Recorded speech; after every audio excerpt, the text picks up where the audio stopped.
I'm going to do an oil change on this 2005 Honda Pilot. It's the oil filter is located right behind the passenger side wheel. I've taken off some of the plastic rivets on the plastic underpiece here, so I just have better access to the filter. Now if you look at this filter, you can see it's extremely rusty. Like, we've actually had a filter rust all the way through and oil starts leaking out of it. We had that happen twice, so we definitely want to change this filter before it gets too rusty. Here's a new filter right next to it. You can just see how bubbled up this old one is.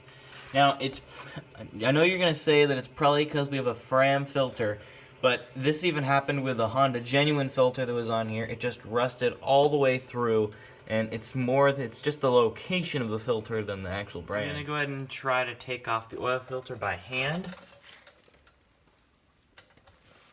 This oil filter gripper is definitely my favorite. We've never had it not work. It always grips. What we've done is we added a little weld bead and we added these teeth.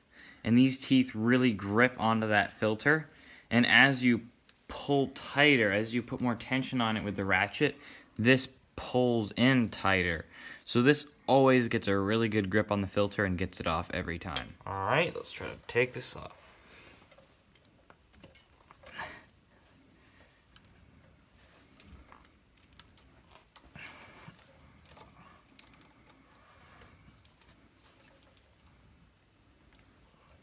There it is.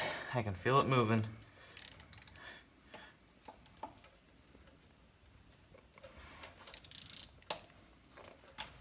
There it is. Now I can go ahead and start pulling the oil filter off.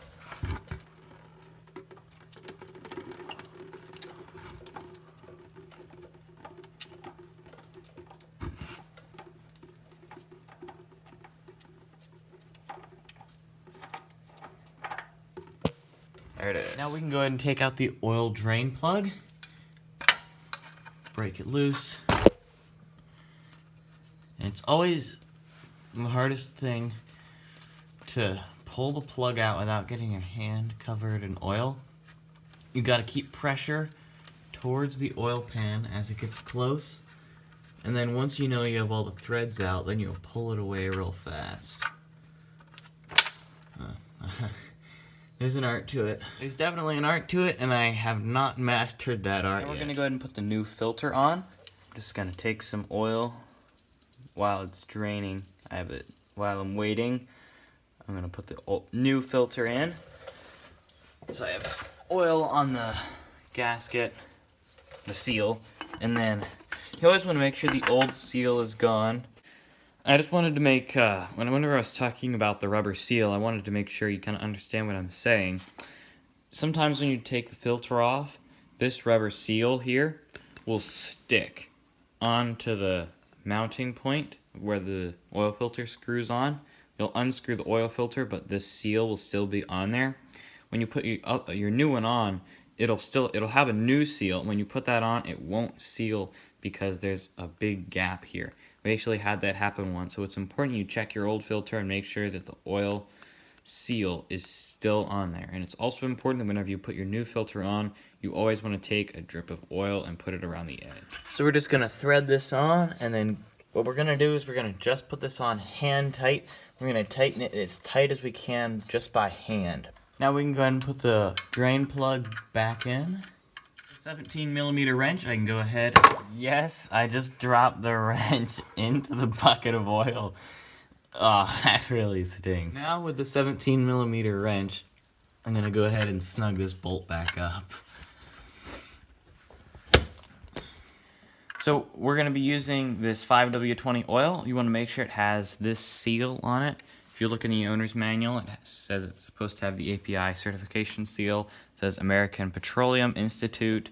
This is the same seal on here, so this oil is the right stuff for the car. The engine oil cap says 5W20 right on it. That's the oil we're using, and we're also going to fill it up with full synthetic. This engine takes 4.5 quarts, so I'm going to go ahead and fill it up with 4 quarts, and then the last half quart, once we get this car parked on level ground, then we can double check it and make sure it's correctly leveled on the stick. So let's go ahead and start filling it up. The fill plug is right down here. So we started the engine and just let it run for a minute. So this is almost a quarter, but not quite a half quart low. That's the spec says the engine takes 4.5 quarts. We put 4 quarts in, so that equals out to be about correct. So we're gonna add a little bit more oil just so it's right at the top. Now I'm gonna go ahead and add probably about a quarter quart. Now it's right there at the top of the line. That's right where we want it. So I really just think it's location related, and that's why these filters just keep rusting through. It's in a spot where it gets a lot of salt water, and we're in a part of the country where there's a lot of snow and a lot of salt on the roads. So if anyone else has been having problems like this on their Honda Pilot, just leave a comment below. We'd love to hear about it.